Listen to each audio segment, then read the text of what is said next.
Buenos días a todos. El capítulo correspondiente a alteraciones neurocognitivas en pacientes con infección por VIH, que hace parte de la Guía de Consenso Nacional en Coinfecciones, Comorbilidades y Situaciones Especiales asociadas al VIH en Colombia en pacientes adolescentes y adultos. Vamos a hablar del grupo elaborador de la guía. En la coordinación general estoy yo, el doctor Freddy Orlando Guevara, internista infectólogo en Colsanitas y en la Fundación Santa Fe de Bogotá. Como parte del grupo elaborador estuvo el doctor Jorge Carrizosa, médico epidemiólogo intensivista de la Fundación Santa Fe, el doctor Gerson Arias, médico internista infectólogo del Hospital Santa Clara y la Clínica Chayo, el doctor Javier Garzón, internista infectólogo del Hospital San Ignacio, Lady Aristizábal, médica internista y geriatra de la Universidad de Caldas, y asimismo con el grupo de epidemiología y bioestadística que estuvo a cargo el doctor Rafael Eduardo Ruiz, en compañía de los estudiantes Luis Miguel Salazar y Alejandro de la Hoz. Tuvimos la asesoría del doctor Francisco Bernal, médico neurólogo del Hospital San Ignacio y la Clínica Colsanitas. Las referencias que utilizamos para esto, en las que nos basamos, es un documento de consenso elaborado por la Sociedad Española de SIDA que habla sobre el manejo clínico de los trastornos neurocognitivos asociados a la infección por el virus de la inmunodeficiencia humana. Asimismo, un consenso que se realizó por la Sociedad Británica en el grupo colaborativo de VIH que ellos tienen.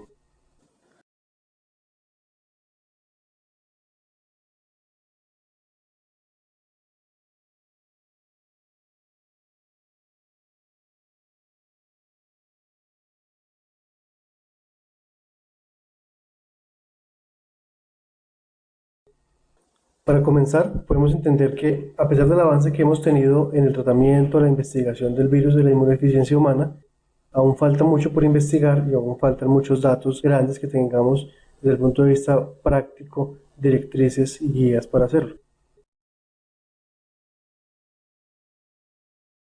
Podemos entender que el deterioro cognitivo causado por el virus se refiere a una gran cantidad de alteraciones cognitivas asociadas al VIH. Todo esto se va a llamar HAND, que es el desorden neurocognitivo asociado al VIH. De esta forma han aparecido a través del tiempo algunos criterios y utilizaremos en esta presentación los criterios de Frascati elaborados por el Grupo Europeo en Italia para los desórdenes neurocognitivos asociados al VIH. De esta forma, no solamente es la demencia asociada al VIH, del cual ya muchos conocemos, sino que se entiende como deterioros neurocognitivos asintomáticos o leves, también que son de importancia para el abordaje clínico de los pacientes. Asimismo, entonces, en estos criterios se habla desde deterioro cognitivo asintomático, deterioro cognitivo leve, y luego sí se llega a la demencia asociada al VIH como última fase de desarrollo de esta alteración. Para comenzar, en la demencia asociada al VIH existen varios criterios y aquí se enumeran algunos de ellos, de los cuales la idea no es aprendérselos, pero sí entender más o menos cómo se debe orientar el paciente en la historia clínica.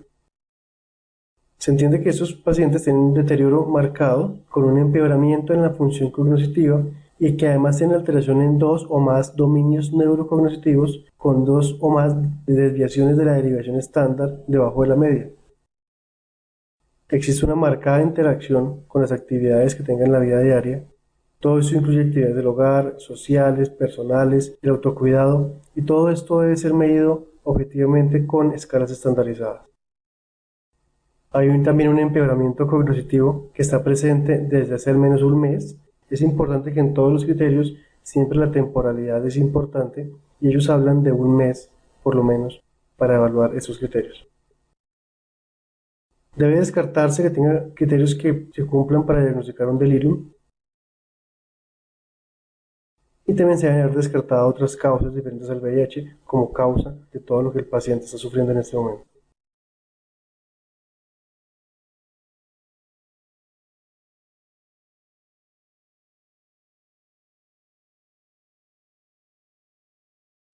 Para todo esto entonces las recomendaciones que se hicieron en el panel se elaboraron a través de preguntas con una recomendación, un grado de recomendación y una evidencia disponible. La primera de ellas habla de a quiénes se debe realizar el tamizaje para trastornos neurocognitivos asociados al VIH. Se recomienda que se deba hacer evaluación del funcionamiento a todos los pacientes con diagnóstico de VIH. Debe realizarse en forma temprana, esto quiere decir en los primeros 6 meses a partir del diagnóstico, y debe hacerse con una herramienta sensible estandarizada. Entonces aquí tenemos 3 puntos importantes. Primero, todos los pacientes deben tener evaluación. Segundo, debe ser de forma temprana. Y tercero, debemos utilizar pruebas estandarizadas de forma internacional. Que ya empezamos a entender que debe ser grupos especializados que sepan hacer esto, neuropsicólogos, neuropsiquiatras o personas familiarizadas con esas pruebas de tamización para diagnosticar a estos pacientes. Se recomienda que esto sea preferible realizado antes del inicio de la terapia antirretroviral para evaluar el impacto de la terapia y no tener sesgos o variables de confusión después del inicio de la terapia antirretroviral. Entonces, después de entender que todos los pacientes deben tener la evaluación y que esta debe ser de forma temprana, ¿qué herramientas tenemos para hacer la valoración? Encontramos que ante cualquier sospecha de síntomas cognitivos relacionados, debe hacerse una búsqueda con pruebas y con escalas establecidas que las utilicen los neuropsicólogos. Existen muchas. La escala de demencia asociada al VIH, la escala del MoCA, existen muchas de estas y solamente aquellos familiarizados con ellas las deben realizar. Por lo tanto, ya podemos entender que esos pacientes deben ser enviados a una clínica de neuropsicología familiarizado con pruebas de demencias. En caso que este resultado sea positivo, se deben descartar otras patologías, un diagnóstico diferencial, y aquí, a partir de ese momento, se debe hacer una evaluación neuropsicológica completa de cada uno de los pacientes.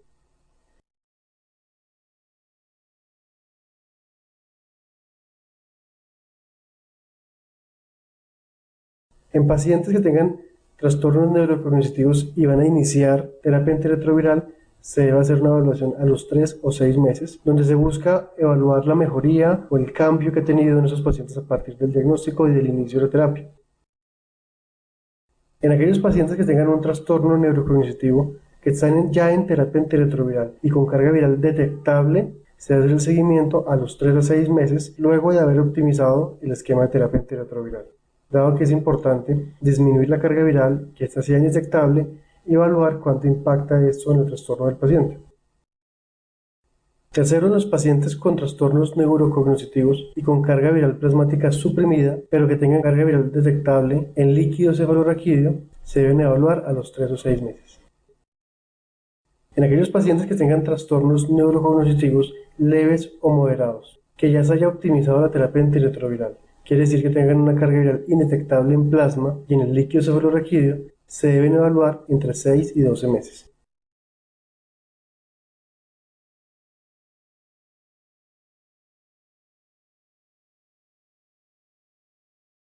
Se da más tiempo, dado que los cambios son menores, y se debe esperar un poco más para encontrar diferencias en cada una de las evaluaciones. Además, en el seguimiento de estos pacientes se debe hacer una evaluación de cada uno de ellos con una batería completa de pruebas que las tienen las clínicas especializadas. Como hemos hablado de hacer diagnóstico diferencial y descartar otras patologías al tiempo que se evalúa al paciente, la historia clínica debe incluir un análisis completo epidemiológico de antecedentes de consumo de sustancias, de enfermedades psiquiátricas en el paciente o en su familia, de antecedentes que nos puedan ayudar a hacer un diagnóstico diferencial de cada uno de estos casos.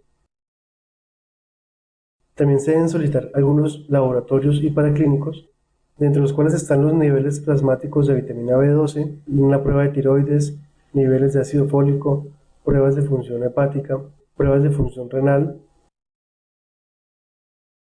Adicionalmente a esto, hacer un estudio con alguna serología para sífilis, un cuadro hemático. Si el paciente no tiene un conteo de CD4 reciente o una carga viral, solicitarlo en este momento. Y de esa forma tener toda una batería de exámenes para hacer un buen diagnóstico diferencial y establecer si existe otro diagnóstico alternativo para estos casos. También se debe pensar en hacer una punción lumbar, en hacer imágenes del sistema nervioso central para evaluar presencia de infecciones oportunistas o de enfermedades cerebrovasculares. Todo esto lo que busca es establecer la causa de la alteración en los pacientes, si es solamente la infección por VIH o si tiene muchas otras causas que puedan explicar el trastorno. Ya evaluando que todos los pacientes se deben evaluar, que se debe hacer de forma temprana, que hay una serie de exámenes que se deben realizar, ¿a qué pacientes se les debe presentar o evaluar pruebas neuropsicológicas completas? Son aquellos pacientes que tengan algún grado de deterioro cognitivo evaluado inicialmente, aquellos pacientes en que se tengan dudas y se quiere evaluar un diagnóstico diferencial, pacientes en quienes hay quejas cognitivas de él o de su familia que alteren las actividades de la vida diaria, incluyendo su desempeño laboral, la toma de los medicamentos, el autocuidado, las tareas del hogar, y que todo esto pueda tener un trasfondo cognitivo. Por último, también se debe realizar en pacientes con factores de riesgo para hacer un trastorno cognitivo, especialmente si al evaluarlo encontramos que tenga algún deterioro ya previamente encontrado y que sea evidente. Factores de riesgo que ya veremos posteriormente cuáles son y cómo los debemos buscar. ¿Quién debe hacer estas pruebas? Las pruebas deben cumplir con estándares ya establecidos de forma internacional, validados localmente, así que quien debe hacer las pruebas son clínicas especializadas en neuropsicología. Definitivamente, las pruebas deben ser realizadas por neuropsicólogos clínicos o psicólogos capacitados en este tipo de evaluaciones psicométricas. Aparte de eso, ¿qué otras pruebas o paraclínicos debemos realizar?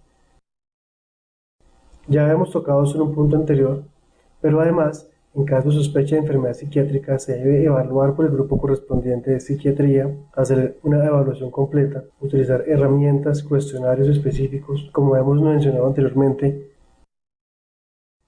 hacer una punción lumbar con análisis completo del líquido cefalorraquídeo. Dentro de todo esto, aunque sabemos que en nuestro país es difícil, se debe buscar hacer evaluación de la carga viral de VIH en líquido cefalorraquídeo en aquellos pacientes que además tengan su presión virológica en el plasma, evaluar esta posibilidad en el líquido. No existe, y es una pregunta importante, en este momento no se cuenta con suficientes estudios para que podamos recomendar biomarcadores inmunológicos o de daño neurológico en la práctica clínica diaria. Si es posible, se deben hacer imágenes, dentro de estas el mejor rendimiento lo tiene la resonancia magnética nuclear para la evaluación del diagnóstico diferencial, por encima de la tomografía axial computarizada.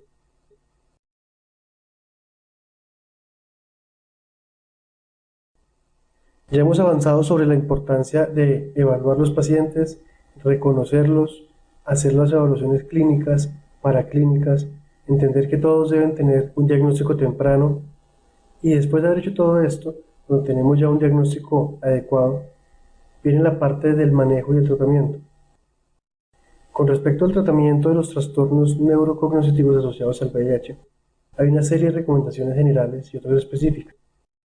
Dentro de las generales se recomienda el inicio temprano de la terapia antirretroviral. Se tiene un valor para estos consensos mayor a 350 células por milímetro cúbico.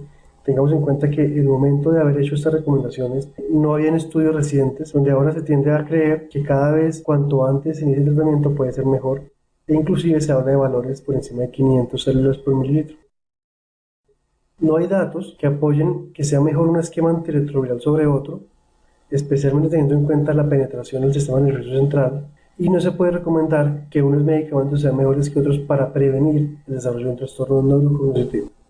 Por lo tanto, los datos biológicos, fisiológicos que tenemos de penetración de los antirretrovirales son muy importantes, pero no han logrado demostrar con la evidencia disponible que esto disminuya la probabilidad de ser un trastorno de este tipo. Como pasa en el escenario normal de VIH, se recomienda evitar las suspensiones de la terapia antirretroviral porque se ha demostrado en varios estudios que esto lleva a un mayor deterioro inmunológico, virológico y también neurológico.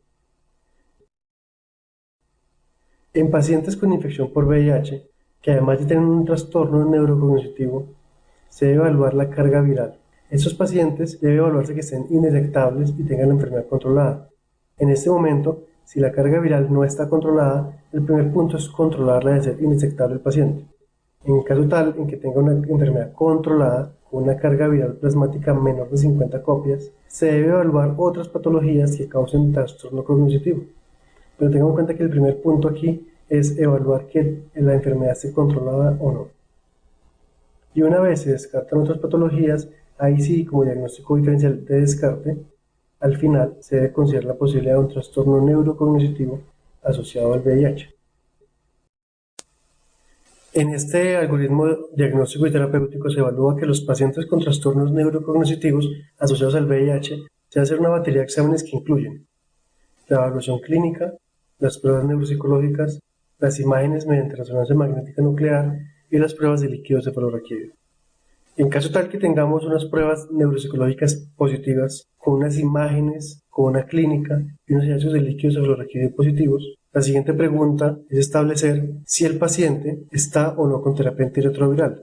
Si el paciente no tiene terapia antirretroviral, la recomendación es iniciar la terapia antirretroviral y evaluar a este paciente a los 3 o 6 meses.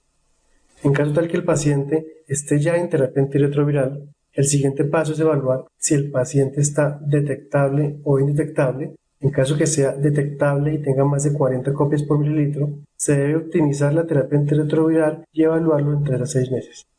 Si el paciente está en terapia antirretroviral y la carga viral plasmática está menor de 40, en este caso, que sea indetectable o depende de la plataforma de diagnóstico, el siguiente punto es evaluar la carga viral en líquido cefalorraquídeo. Si la carga viral de líquido cefalorraquídeo está superior a 40, lo que se recomienda es cambiar la terapia antirretroviral con algunos de mayor penetración al sistema nervioso central, hacer pruebas de resistencia si es posible y evaluar al paciente a los 3 o 6 meses. Si la carga viral plasmática está menor de 40, existe una recomendación que en nuestro país es muy compleja de hacerla, y es hacer carga viral ultrasensible en líquido cefalorraquídeo. Si es posible, y esa está por encima de 2.5, se debe cambiar la terapia y optimizar con algunos medicamentos de mejor penetración al sistema nervioso central. Si la carga viral está por debajo de 2.5, se debe evaluar neurotoxicidad de los antirretrovirales, modificarlos si es posible, considerar otros factores asociados o considerar un tratamiento adyuvante. En caso tal que no sea posible hacer la carga viral ultrasensible, que es muy probable en este país, tendremos que hacer una terapia empírica mejorando la terapia antirretroviral y evaluando al paciente a los 3 o 6 meses. Si al cabo de esos 3 a 6 meses hay mejoría, se sigue con el mismo manejo, y si no hay mejoría, se debe considerar igual toxicidad de los medicamentos, modificar si es posible el esquema, evaluar factores asociados y considerar tratamientos adyuvantes. Este es el algoritmo grande de tratamiento en el cual nos basamos y hacemos las recomendaciones pertinentes que hemos comentado previamente.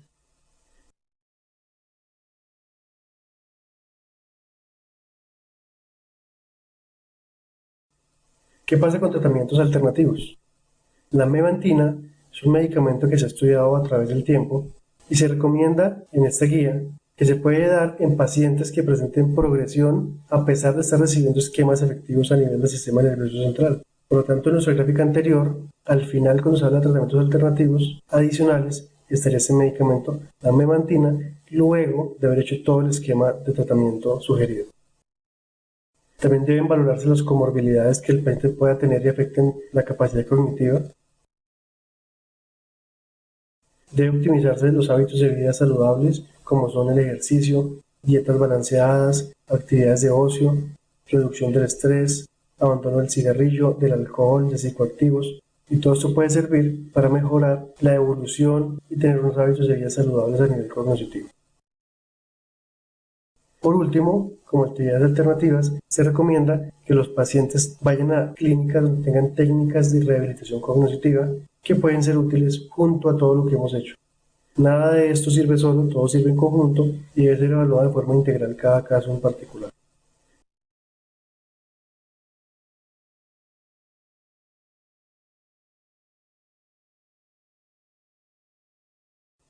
Como hablamos inicialmente, tenemos unos factores de riesgo que debemos evaluar en el momento del diagnóstico para ver cuáles pacientes tienen un riesgo de progresión de la enfermedad. ¿Cuáles son esos factores de riesgo? Un bajo conteo de CD4 al momento del diagnóstico, una carga viral plasmática alta por encima de 100.000 o ser diagnosticado en estadio de SIDA previo.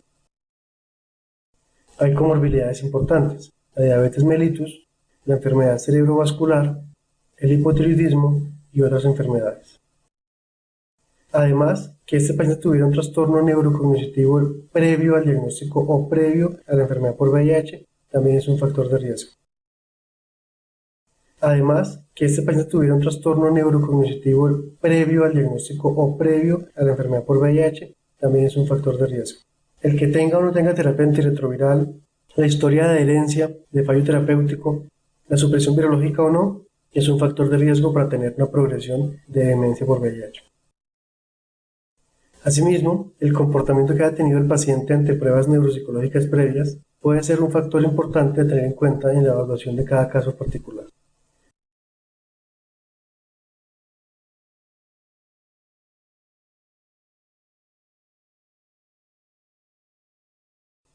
Luego de haber hecho todo esto, ya después de haber entendido que hay que hacer un seguimiento de los casos asintomáticos, un diagnóstico, un tratamiento, la recomendación con respecto a cómo evaluar hacia adelante a estos pacientes ya con trastornos es que los pacientes que no tengan terapia antirretroviral se debe hacer una evaluación cada mes idealmente.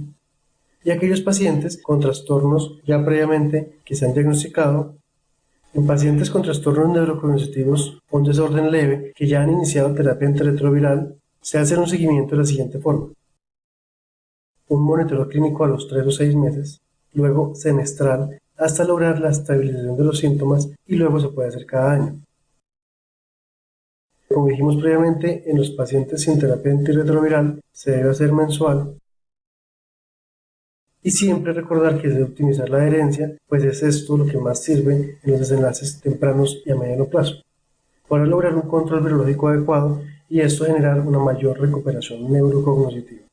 Con todo esto, hemos hecho unas recomendaciones grandes, generales y específicas con respecto a cómo debe ser la evaluación, el enfoque, el manejo, el diagnóstico y el seguimiento de los pacientes con trastornos neurocognitivos, y todo esto puede ser útil para mejorar el desenlace. Tengamos en cuenta que en últimas muchos pacientes con problemas de adherencia a los medicamentos no solamente es por capricho de ellos, sino que pueden tener de base un trastorno neurocognitivo y es esto lo que hace que ellos no puedan lograr ser más adherentes y de esta forma le podemos ayudar en su trastorno cognitivo, en su adherencia a la terapia y en su desenlace a largo plazo. Todo esto pensando en que muchos de esos pacientes están subdiagnosticados y con pruebas neuropsicológicas específicas se pueden diagnosticar y ayudarles en su evolución a mediano y a largo plazo. Muchas gracias.